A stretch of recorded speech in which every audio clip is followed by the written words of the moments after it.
please. Dear God, help us to understand others, to learn to cooperate with neighbors and friends, to work together to seek solutions, to learn to compromise, especially when the greater good is involved, and to find enjoyment in study, work, and play. Give us wisdom to realize that our purpose here involves honesty, clarity, and concern for all humankind. Teach us to respect the religious beliefs of others and to promote freedom of thought and expression. Let us live the Rotary four-way test by being fair and truthful with all people at all times. We pray for the day when the world is free from all hatred, racism, and bigotry. But until that day, help us to work together in our own community to make our home a peaceful and welcoming place for all your children. May your blessings rest upon our nation and all its inhabitants. May we all listen and seek your wisdom in this time of unrest and confusion. Please guard and protect our land, our soldiers, and our citizens from all danger. Help us to live the words that we pray. And may you bless this food and this message we're about to receive today. Amen. Thank you, Becky. To announce visiting Rotarians and guests, we've got our new member, Dave Anatra, who's going to come and give the ask for visiting Rotarians.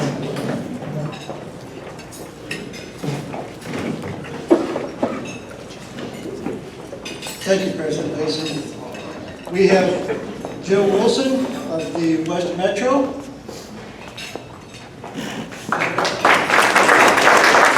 Welcome. Alex Morrison of Lexington. Welcome. We have Beaver Hardy from Columbus East. Welcome, sir. And we have Butcher Wallace of West Metro. Thank you, sir. Any guests that are here, if you would please stand. My name is Glenn Matthews, and today I have as my guest Dana Andrews from Network in Action, and he's a professional connector, so please welcome Dana. Hello, my name is Elliot Powell. I'm real happy to have my youngest son, Austin Powell, here with me today. Austin just graduated Dean's List at Walford and has a major in economics and minor in business. Welcome, Austin. Good morning, or good afternoon now. With me today I have Paula Matthews. She's actually a current Rotarian at Spring Valley. She's also the district foundation chair. I just tried to make up a word. All right, hello, I'm Carrie Powers, and I have with me today my daughter, Lila. She's a upcoming 7th grade French immersion student at Meadow Glen Middle School, excuse me.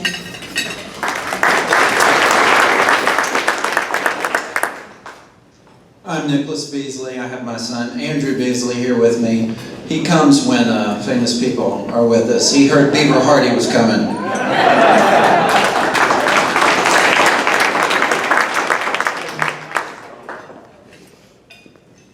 Hello, my name is Mark Sullivan. I have as my guest today a former member of this club and my father, Pat Sullivan.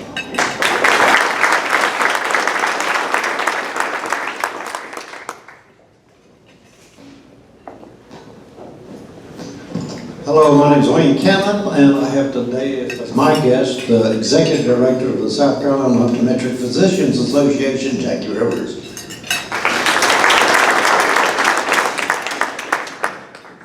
Hi, my name is Margaret Clarkson. I want to introduce my daughter, Margaret Roney. She is a rising 11th grader at Heathwood, and she loves her class of journalism and politics. Thank you, Senator.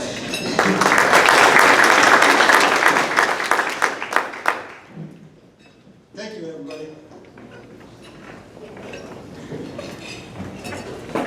I actually have a guest myself. If Carter McIntyre with McIntyre Produce would stand up, he's my guest today. Thank you, Carter.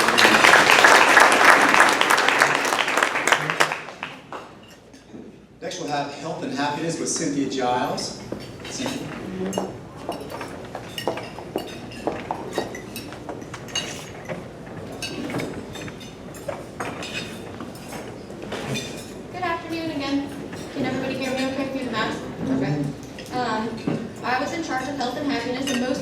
said you were happy and healthy, which is good news in light of everything going on. Rusty would like all of us to know that with everything going on with the Wuhan virus, that we are in desperate need of blood and platelets. And if you have any questions about how the platelets work, go ahead and ask him. Otherwise, you can sign up at any Red Cross location or online. Tom, Gannett, and Meredith welcomed a healthy baby girl on the 4th of July. That's great, right? He was also very adamant that it is the last grandchild, so hopefully that's how Meredith feels too. Elliot is happy to announce that he got a new pay raise. His final son, all of the sons have now graduated college.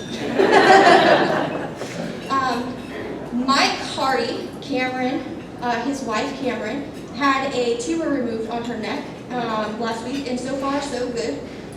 So congratulations, glad that went well. I don't have any other updates on health and happiness at this point in time, so hopefully everybody else is doing well. For the happiness part of today, I would like to talk about a few facts of the history of the military in honor of 4th of July and our speaker. Plus, I figured, what else do I talk about at this point in time and not offend anybody? So we'll talk military. One of my favorite facts I found out was 30 of the 43 presidents who have served in the Army, 24 of them did it during wartime, and 2 of them earned the rank of 5-star general. Anybody know who? And Washington. We only have one who earned the Medal of Honor. Anybody know that? Good job. It was Teddy Roosevelt.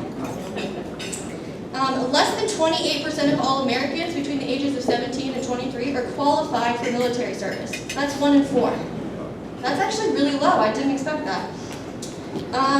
Another thing that I found really interesting was the Department of Defense owns worldwide 29,819,492 acres of land.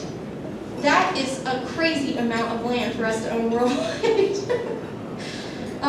The United States has 737 military installations overseas alone on that land. Let's see here. The Coast Guard seizes 169 pounds of marijuana and 306 pounds of cocaine worth $9 million every single day. That's crazy. Imagine what we could do with all that money. The U.S. Army was in charge of exploring and mapping America. The Lewis and Clark expedition was an all-Army affair. Army officers were the first Americans to see such landmarks on Pikes Peak and the Grand Canyon. And the very last fact I have is the Air Force F-11-17 fighter uses aerodynamics that were discovered during research into how bumblebees fly. I thought that was cool. So now I'm switching, and I'm going to introduce the Public Image Committee. This year, I've been given the opportunity to have other people work with me so we can reach more people. The point of Public Image in Rotary is to help get awareness of what we're doing, as well as help the public know that we're here to help them.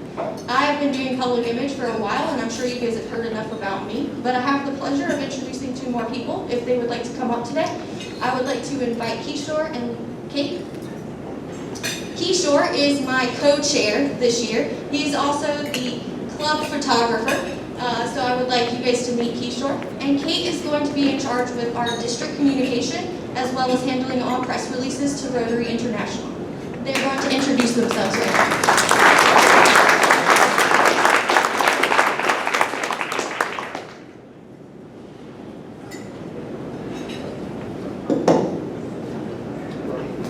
Hi guys.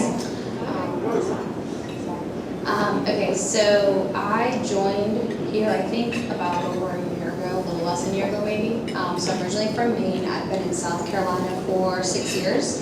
I am a commercial real estate attorney with Parker Poe downtown. And I'm really excited to have this opportunity. I wanted to get to know more people in Columbia. That's why I joined Rotary, as well as have the opportunity to make an impact in our community. That's something that I didn't have as much time to do when I was in school, so I've been excited to find a place in a home where I can do that. And I really felt like Rotary was it. We have done a lot. We have a lot of things we want to do. So yeah, it's great to meet y'all. Hello, my name is Kishore Pokarno. I joined this club when Steve was president a year ago, I guess. And I moved from Pittsburgh. I was Rotarian there. And here I came 3-4 years ago to Columbia. I have wholesale diamond business, plus I do tax consulting. I'm an attorney and accountant also. So, and I joined Rotary. My relationship with Rotary is from 9th grade. I was an Interact member, then I joined in college a Rotary club, and then when I came to this country from India, I joined Rotary Club. So I think Rotary is in my blood. So a long time.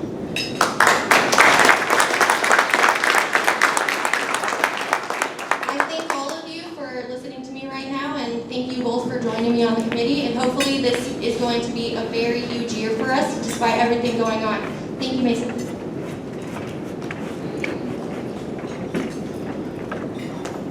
Thank you, Cynthia and Kishore and Kate. Kate and Kishore are great examples of new members that just jumping in with both feet and all that they're doing for the club. And Kate even volunteered her law firm, Parker Poe. They posted on their website a PPP summary. It was a presentation for our club, actually, when we were not meeting. Y'all are welcome to still go online and check that. And since then, they've actually posted a second presentation on an update for the PPP program. So if you have questions and want to have a general overview from some attorneys at Parker Poe, you can go on their website. And that was all Kate's idea as a new member of our club, and that was fantastic. I do want to remind everybody about the blue buckets that are on your tables. Those are for the CART fund. We did make our goal this year. This past year, we want to start off strong today with our first meeting of the year with the CART fund. That is research funds for Alzheimer's disease. Please contribute as best you can. I do have a few club announcements. Please continue to eat if you haven't finished, but if you have finished, remember that it is a law in Columbia. We would like for you to put on your mask, if at all possible. If you have yours. We want to make sure that everybody here is comfortable, including the senator and his staff. So please put on your mask if you've already finished eating. That would be very helpful. We held a Discover Rotary meeting today. That's for prospective members. We had one person come and join us today at 11:30. Membership is the lifeblood of our club. We have to have members to do all the great work that we do as service to our community and throughout the world. We would like to encourage everybody to bring prospective members to our Discover Rotary meetings. They're on the first Monday of every month, like today. So the next one is going to be on August 3rd here at 11:30. Bring prospective members and then have them stay for lunch. That would be great. We are planning to survey all of our membership to ask what committees you all would like to be part of. We're going to ask for your top 3 choices to get you involved in giving the invocations or whatever you'd like to do. So be on the lookout for our Survey Monkey. It's going to be emailed to you. It's very easy. Click through a couple of things that you like and you hit submit and you're done. It's really that easy. And then Brad Henry with Capital Consultants will gather all of that information and let the committee chairs know who would like to be on their committees. We really appreciate y'all's response to that survey in a timely manner. A little bit of bookkeeping. Each of us will be receiving a quarterly invoice this week, which includes dues, meals, and $25 donations for the Rotary International Foundation and for our club's scholarship fund. Remember that these funds are a major part of what we do, and all of the members should be contributing at least $100 to these funds over a Rotary year. $25 a quarter is what we ask. In fact, we have to be an E-Ray club, and every Rotarian every year club to qualify for district grants. We qualified this past year by every Rotarian giving, and that allowed us to get $2,500 to give to Harvest Hope Food Bank, and we did that last month. And I really appreciate all of your efforts last year in contributing to the funds. But now we start off with our new invoice for this next year. So in order to have our President-elect, Catherine Davis, have some funds for from the district. We need to have everybody give every year, and the first invoice will be coming this week. Please pay the invoices promptly. Those of you who do not pay promptly might get a friendly reminder call to just double check that you're receiving your invoices at the appropriate address, as things that may have changed during COVID. As a reminder to the members of the press that are here, only members of the club and their guests are allowed to ask questions of the senator after his prepared remarks. The press are not allowed to ask questions during the senator's presentation. However, he'll be available afterwards to ask any questions, and he was available before as well. Now to introduce our speaker is past President Hal Stevenson. Thanks, Mason. Before I introduce Lindsey, I did want to say my daughter Gracie is a guest today. I abandoned her up here to do my duty.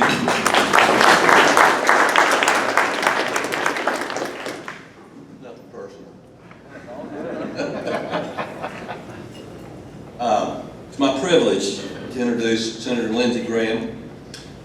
Lindsey is a native of Central South Carolina. As he describes it, a blue-collar town in upstate. When he's not in Washington or running around the state, talking to people, he lives in Central still. A couple of things that you need to know about him if you don't know him. He was elected to South Carolina House of Representatives in 1993. Soon after that, he became a U.S. Congressman. Was there until 2008, and then he'd been reelected. He was elected in 2008, reelected. I think that's right, Lindsey, and that's your next election coming up. He has been a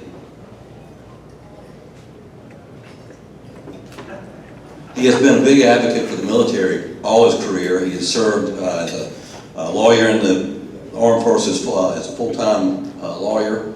He's also been in the reserves and currently serves, and I think is finally retired all the way. One of the things I wanted to say, you all know, you hear a lot of things about Lindsey. It's an election year, and I went to a number of Republican conventions where there were people in there calling him Rhino and all sorts of names, and he's always taken criticism in stride because he understands the role that he plays. And just on a personal level, I really appreciate what Lindsey has done time and again to go into the middle of something controversial and try to bring the sides together. He's tried to do that, I think, with Trump. I think he's tried to do that with Democrats in the Senate and in the House. And he continues to serve us well. I'm proud to call him my senator as well. Senator Graham.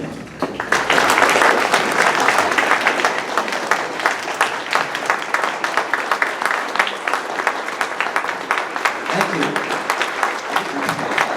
Appreciate it. I've been called a lot worse than Rhino. So, thanks for the nice introduction, Al. You reminded me how old I'm getting. I signed up for Medicare Monday. Can you believe that? What happened? So I got a goal of this talk. First, the young lady who's studying politics. My goal is not to get you to change your major. That you're still like this when it's over. Also, my goal is to thank you for all the taxes you're about to pay when you get a job. And if you're looking for a job, this is a good place to come. Hey, thanks a bunch. I think I've come here about every year. I always look forward to it. I'm glad to be with you. To be honest with you, I'm glad to be out of my house.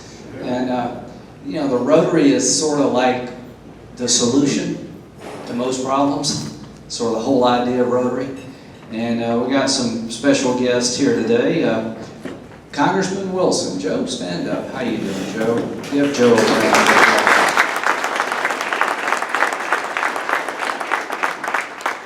One thing I'd say about Joe Wilson, he is dedicated to his job. All four of his sons served in the military. He's on the Armed Services Committee. Nobody does a better job for the men and women in the uniform than Joe. And in terms of just being out and about, the joke is, but it's really not a joke. Wherever two are gathered, you're going to find Jesus and Joe. That goes to everything. My sister's here, and her husband, Larry. Thank y'all for coming, Darlene and Larry. She's now the executive director of the Commission for the Blind. needed change there. And Van Cato's my state director. I got a lot of friends in the room, some people I've just met. Butch, he's the Batman. Robin team here, you and Joe. I've been here a lot, but I can't remember a time like this, can y'all? Like up is down and down is up. And so during these times, you kind of go back to the basics, at least I do. The more under pressure you get and the more incoming, I try to make things simple. Because that's usually the best way to solve a complex problem, is try to break it down into component parts. And what can we do to get through a complex problem? Well, we live in a complex time, right? Anybody here alive in 1918? I didn't think so. If you were, I was going to have what you had for lunch. But just imagine what it was like back then. All of us kind of feel anxiety, right? Been under siege, can't do what you normally do, business is down, and all kind of bad things going on out there through the world. But just imagine 1918, in the middle of World War I, toward the end, I guess, you had a Spanish flu pandemic that killed 50 million people. And they are dealing with a world war. So even though it seems like we're under siege, which we are in many ways, let's draw inspiration from those who've been in our spot before.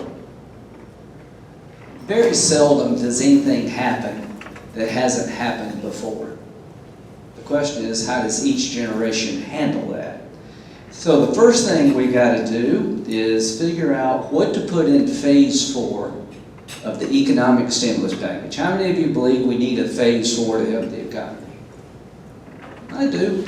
Now, I'm not so sure what we need yet because we don't know exactly how phase 3 worked. Phase 3 was about rescuing the economy. Anybody here take a PPP loan out? Thank you. I can go back and tell my colleagues. For the most part, has it worked? Yeah. Okay. Thank you. This is like good. When I'm out of the house, I'm talking to real people. So the bottom line is the goal of that program was to deal with the fact that we shut your business down. Your business shut down not because it was bad, Hal, not because people didn't want to come and buy your product or associate with you. It's because for the public health needs of the country, we pretty much shut the economy down for 30 days. And just think about the ripple effect of that. So the PPP program was designed to keep you afloat. If you kept your employees paid, then we would make it a grant. We've extended the period of time. And it was to get you through an artificially induced economic downturn. Congress is definitely broken, but there are some silver linings. The stimulus package in phase 3 was over $3 trillion, I think. Is that right, Joe? Something like that? Lose count after a while. We passed it 96-0 in the Senate. And we can't agree that Sunday should be a holiday. 96-0. It went to the House and passed by voice vote. Now what does that tell us? That tells us that the political system sees this problem pretty much the same back then. But it's beginning to differ now. So phase 4 is going to be a bit of a contest. Now, what am I looking at in phase 4? Phase 3 was to rescue the economy. Phase 4 is to grow it and stimulate it. Does that make sense? Different objective here. So I'm looking at some tax proposals that will put money in your pocket. The government will forgo revenue, but also give consumers some ability to spend to keep the economy growing. So a payroll tax cut, temporary in nature, to me seems to be like a good incentive to keep people back on track. That's 6.2%. Forgo that for a while and put it in your business and your employees will get the same deal. An infrastructure bill. We're massively in debt, but I would suggest that with interest rates this low, now's the time for the federal government to go big on infrastructure. Don't you think it'll pay for itself over time? Roads and bridges and ports. The Port of Charleston.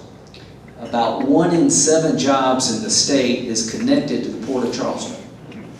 We got to get it to 52 feet in depth to handle the Panamax ships that are on the ocean in large numbers, 3 times the size of ships when the port was built.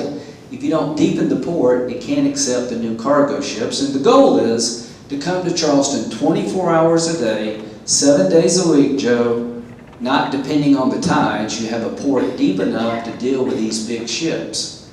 That way you stay relevant and become one of the premier destinations on the East Coast. So an infrastructure bill, I think, would pay for itself over time. I just talked to the president over the weekend. My 2 cents worth is go big. God knows we need road improvements in South Carolina, do you agree? Roads and bridges, and we passed a gas tax here at home. It's not easy for politicians, but it's necessary. We haven't changed the federal gas tax since the 90s. Bottom line is we got a unique opportunity out of some really bad times to do something good. And I guess that's the Rotarian in me. When you got a bad thing, see if there's any good thing that can come from it. Let me tell you some other good things that are going to come from this. We're going to be much more ready if there's another one of these things down the road. What did we learn? That we depend way too much on China. Do you agree with that? Okay, so I'm going to, to anybody in the Communist Chinese Party, you came to the wrong meeting. So, we got an opportunity here to bring the medical supply chain back and really to reevaluate how we do business with a communist dictatorship that has one rule: what's best for them and the hell with you. And that's the challenge of the 21st century. So I'm going over to a mask plant, face mask plant here pretty soon. Luke Kennedy, her Nephron, they can make compounding drugs for antibiotics here in Colombia rather than China. So I have a bill that will create a tax credit to make personal protective equipment in America. Under the defense bill, all military uniforms must be made in America to the extent possible. Why? You don't want to have some other country making your uniforms because you're at risk. What if we put the PPE under the Berry Amendment and said, from a national security perspective, the equipment you need to run your hospitals and take care of pandemics must be made here? And you combine that with a tax credit. I think what will happen, some of the textile plants that have pretty much gone by the wayside are going to come back. Milligan is making 3 million gowns up in Pendleton. I think we could really create a booming economy around PPE, and South Carolina would benefit. You have drug compounding companies here. We still have a textile base. So out of this pandemic, there's been a wake-up call about our dependence on China. Another wake-up call for the world is that China's got to change, don't you think? This is the 3rd pandemic to come out of China, and one may be right behind it. The S1N1 or H1N1 swine flu is beginning to rear its head. How many of you been to China? Okay, nice people, fascinating place. Have you heard of these wet markets? That's where they'll take exotic animals like monkeys and bats and consume them on the spot. And this coronavirus came from a bat somewhere in China, either in a laboratory accident or it was the whole thing started at a wet market where somebody consumed an infected bat. This is literally the 3rd time that's happened. So when I told the president, we need to start charging them for this. We need to start putting like pandemic tariffs on their products. Everything we've done in the past has kind of failed to change their behavior. How about this idea? Allowing you, your family, to sue China for the damage done from the coronavirus. I think it's now time to put on the table fairly dramatic changes. Because if we don't, I don't see anything changing in China. And enough of this already, right? So phase 4 is coming. Unemployment benefits. How many of you have employees? Okay. Here's the problem. People are going to be unemployed for a while to come. And I want to help people who are unemployed at no fault of their own. But what we did in phase 3 is that we created a $600 benefit on top of state unemployment benefits for everybody unemployed. Do you know how much you make unemployed in South Carolina now? It's $23 an hour, $900 a week. There are a lot of people working in the tourist industry and restaurants and throughout the state who make $15, $17, $18, $19 an hour working hard. We screwed this up. I want to replace people's income but not pay them more to be unemployed than to work. So in phase 4, Joe, we got to find a way to deal with this problem. And I don't blame people, because would you sit at home for $23 an hour where you're relatively safe, or you go back to work for $18 an hour? I mean, this is not that hard. We created a problem, we need to fix it, and nobody's to blame here in the private sector. This is an incentive created by your government that kind of lost sight of the simple things. If you pay people more not to work, they'll probably take you up on it. And that doesn't mean they're lazy, it just means the government's stupid. So, yeah. You can cheer for that all day long. I'm up there. Somebody said, you know, you seem to be one of the smarter people in town. I said, therein lies the problem. I made 800 on the SAT, both parts. I should have been playing Georgia football with those numbers. But I make you mad, Georgia. It doesn't matter where you vote or not. So 2020 is an election year, right? We change senators every 50 years in the state, whether we need to or not. I'd like to keep it that way. But you do get a chance to pick your leaders. Isn't that pretty exciting? And all I can say is I've never seen an election like this. And I'm talking about just this morning. So what's coming in the fall is going to be a very spirited contest, different directions. And the only thing I will say is just thank God you get to participate. There are a lot of people who literally die to have the chance you have in the fall to pick your leaders from top to bottom. What's going on in the country is hard to figure out exactly what some people want. How many of you want more social justice and more inclusive society? Right? And your prayer was great. There's some people just demanding things but don't know what they are. Some people have a very specific request that seems to be reasonable. Police reform. It's time now to ask and answer the question, why is it that Tim Scott, my dear friend, our senator, has been stopped on Capitol Hill 7 times by the Capitol Police, and I've never been stopped? It's a fact that virtually every African American male, from the time they get to be a teenager, is given the talk about what you do when you meet the police. You put your hands on the dash, you say yes sir and no sir. When I see the cops behind me, I think of trying to talk myself out of a ticket. I don't feel afraid. We've got to address that. There's something that's happened over time that we need to fix. Having said that, do any of you have members of the police community in your family? It's a tough job. I've been a prosecutor, and I've been a defense attorney, and I've been a judge. Spent a lot of time in the criminal justice system.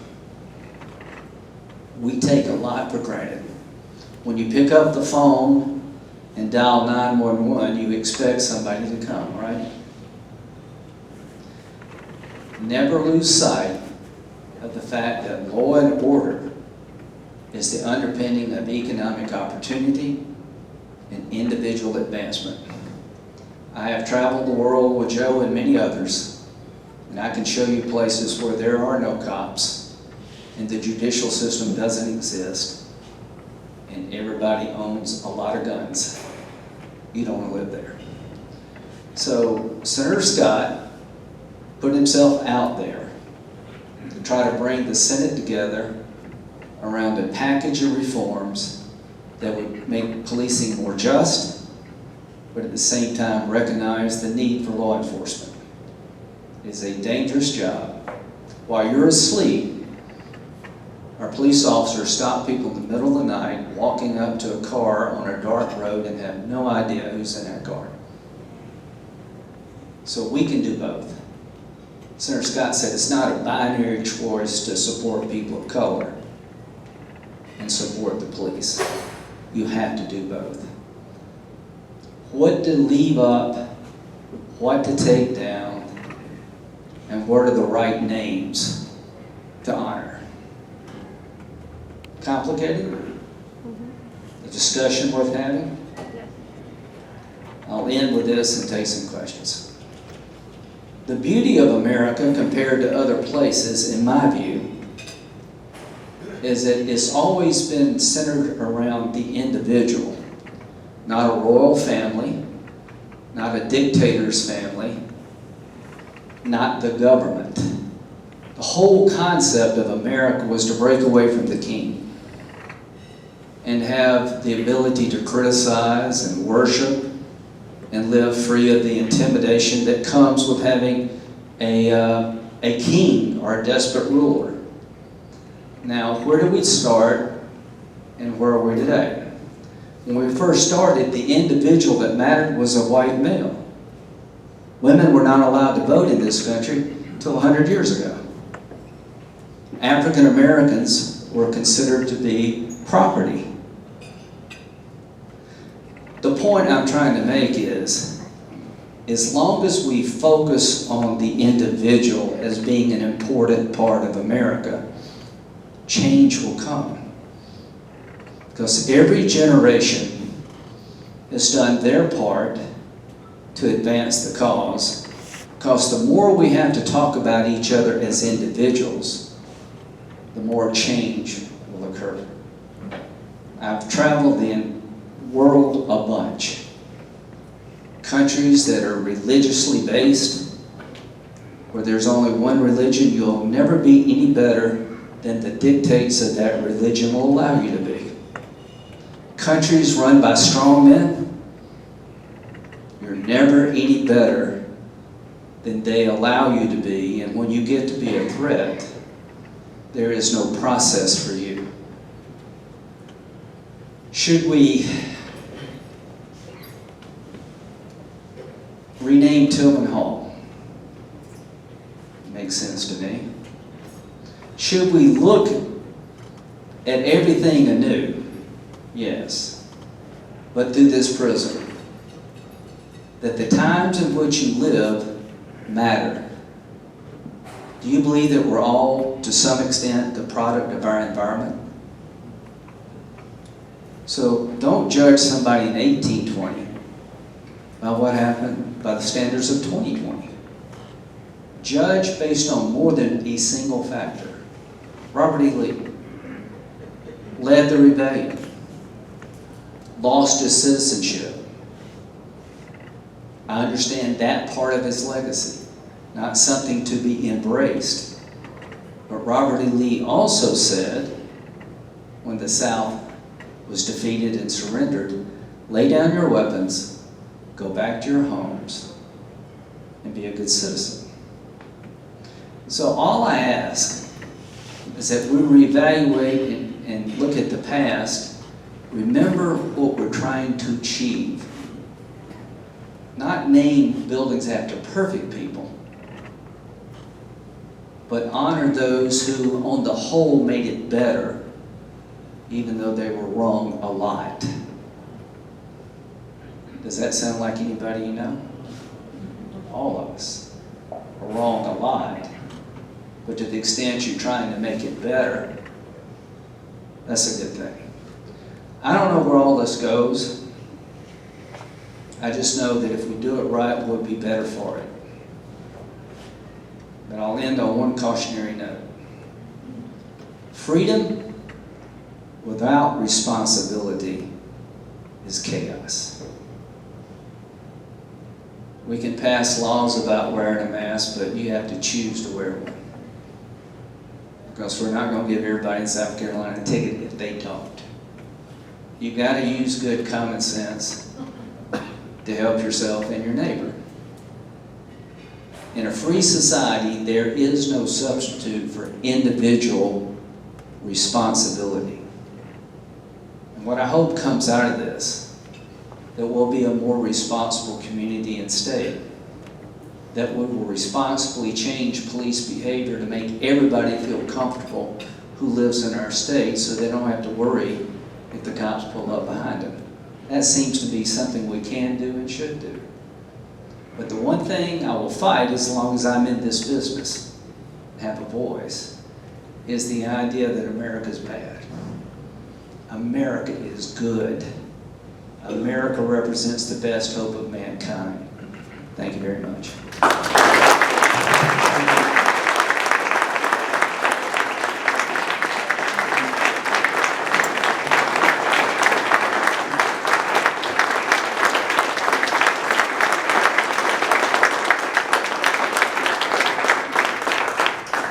Take some questions. We'll all get back to work.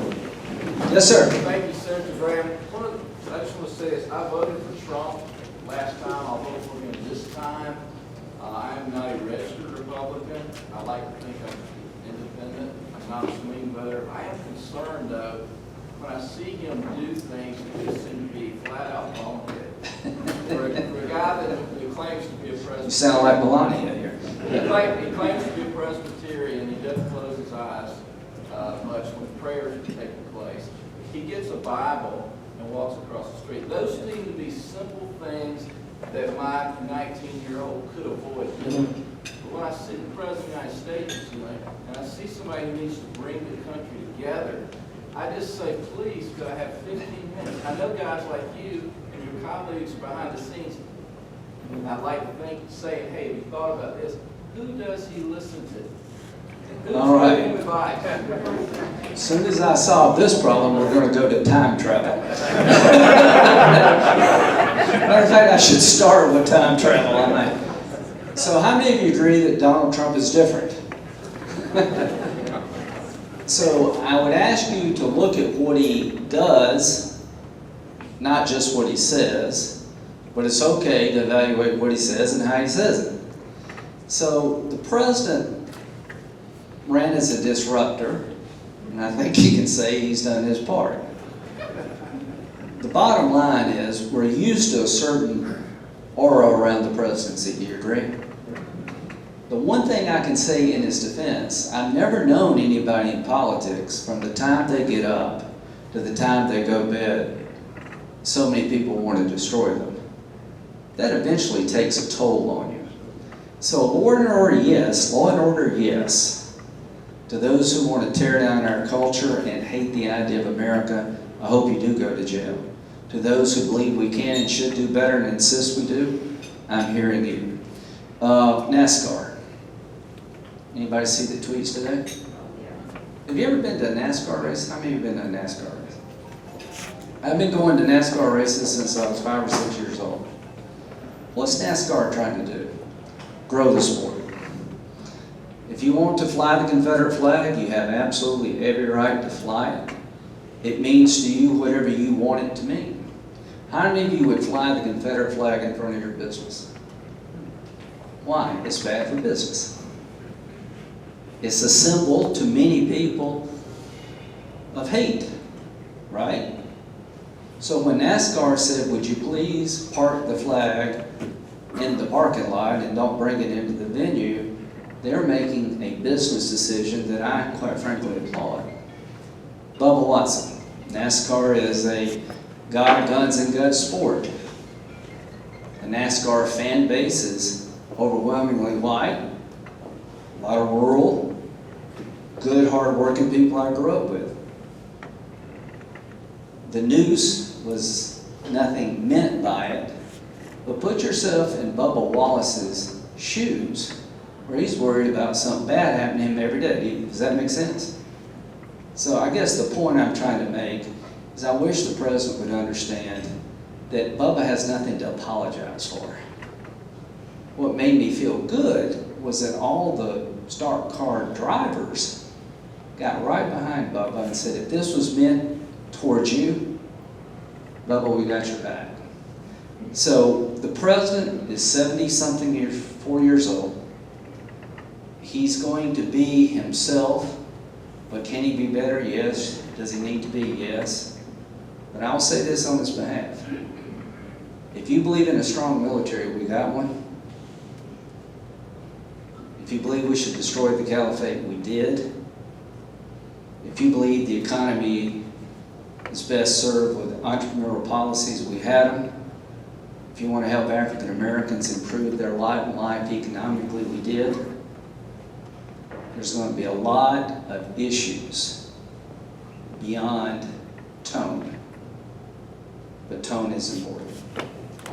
Lindsey? Yes, sir. Just speak. Just speak. There's no shortage of bonehead statements coming out of Washington, D.C. He doesn't have a corner on that one. That's for sure. How do we change the conversation from racial differences to character differences? Getting back to the individual. As a leader, you know, I almost feel like we should defund the politicians rather than the police force. But how does the politician in leadership change that conversation from the color of our skin to, as Martin Luther King said, the content of our character, which is how we should all be judged? Well, I think that's a really good question. First thing is, I know what I can and can't do. I can help your family, but I can't fix your family. I can help your business, but I can't run your business. So you got to understand the limits. So one, you listen. There's got to be a reason that almost every black man has a different experience with the police than other people. And to take it to that the police are inherently racist, no. So you just try to find solutions to problems, and when they're associated with color, deal with them. That one is, right? Don't you think the biggest divide in America is economic and educational opportunity? Don't you think that's where we should be putting our time and money? So I'm excited about an infrastructure bill that has broadband as the centerpiece of it. Do you know what broadband is? It's not a river. Broadband is the ability to operate the internet at warp speed and bring the great minds of our time to the most rural parts of South Carolina. So what can I do? I can improve the quality of life for rural and urban poor areas by the opportunity zone where you get tax breaks to go in there and create a business. Marry that up with broadband capability so that the infrastructure is there to go in places people have ignored in the past. Not only is it there, you're rewarded for going into these areas. And beyond that, as a politician, I guess what I can do is just listen. Just listen and try to give good feedback. You read deep in history. Could you tell me the difference between a Reagan Republican and a Trump Republican? A Reagan Republican and a Trump Republican. I hadn't thought about it, but I guess I will now. Ronald Reagan believed in the three-legged stool. How many of you remember the three-legged stool? Social conservatism, fiscal conservatism, and a strong national defense. So when it comes to ideology, Donald Trump is not ideologically driven. Do y'all agree with that? He's no more an ideologue than I am tall. He's a populist, but when you look at the results, Reagan would be pretty proud of what he's done with the military. The tax cut was very much out of the Reagan playbook. If you believe in conservative judges, your ship has come in. So the thing about Trump is he's got people involved in the Republican movement like Reagan did. Reagan got the blue-collar Democrat union worker on his side. Donald Trump, with all his flaws, has spoken to people who felt like nobody gave a damn about them. working people who are doing 2 and 3 jobs, not drawing anything from the government, feels like they're being cheated every turn by trade deals, and people in Washington have lost contact with their life. So to the Republicans in this room, it's easy to criticize Trump, but he won in places we hadn't won in 30 years. So here's the goal.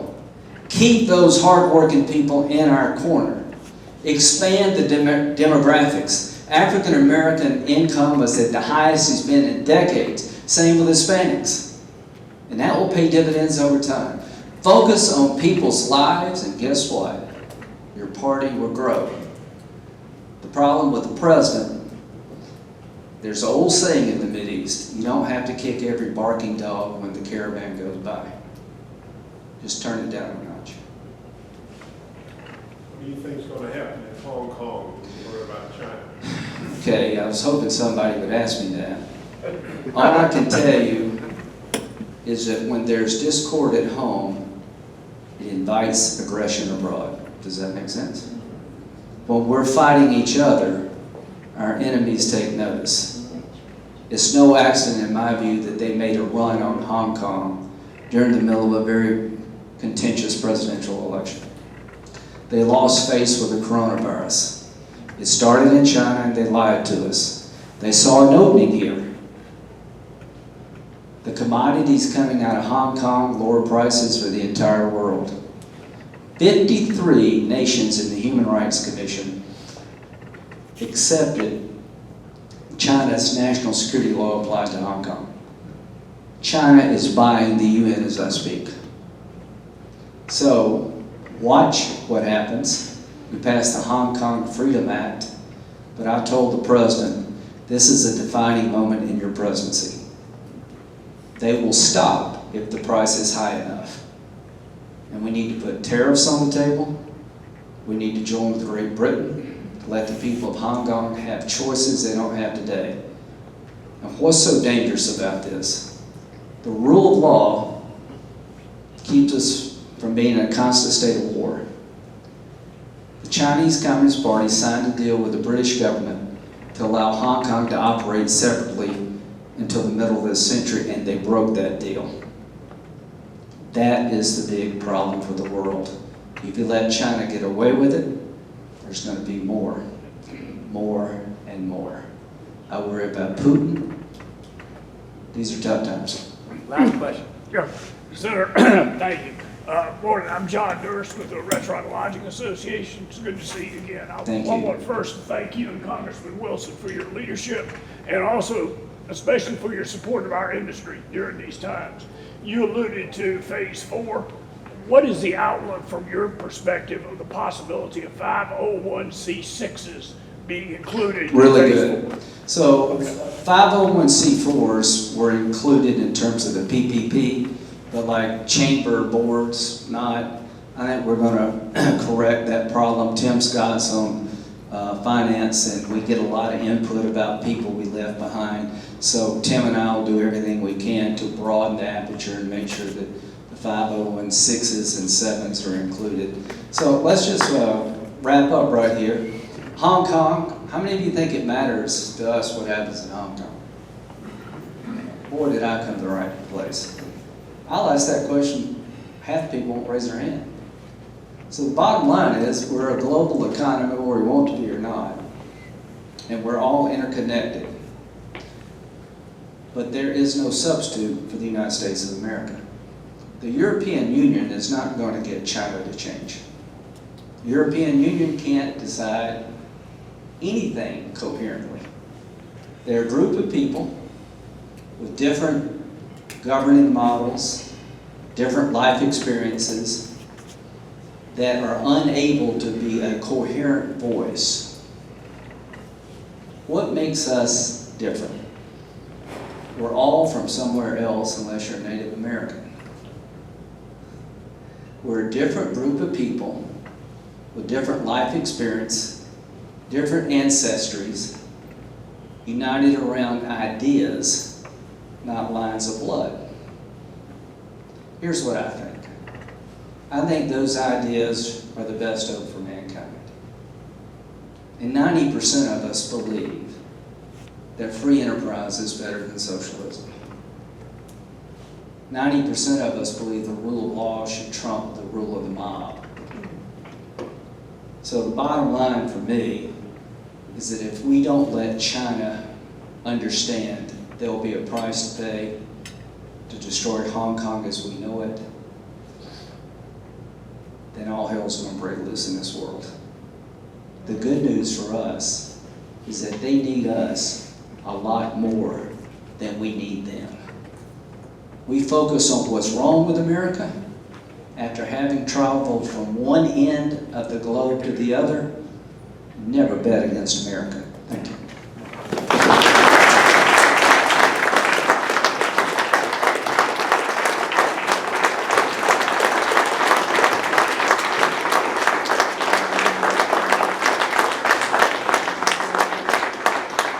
Thank you, Senator Lindsey Graham, for being here today. We really appreciate your remarks and your leadership in Washington when it's desperately needed. Little thank you token from our club. I've just wiped it down, so thank you very much. Yes, sir. President-elect Catherine Davis, who do we have coming next week? Next week we'll join, she will join us, is Dr. Rosalind Artis, who is the president of Benedict College. During this special pandemic time, she has some time to come join us because the school cannot operate as normal and probably will not be opening soon, so she has agreed to join us. Please bring a guest. Great. She's a rock star too. She's really going up, and as y'all will hear next week. Rusty will close us in.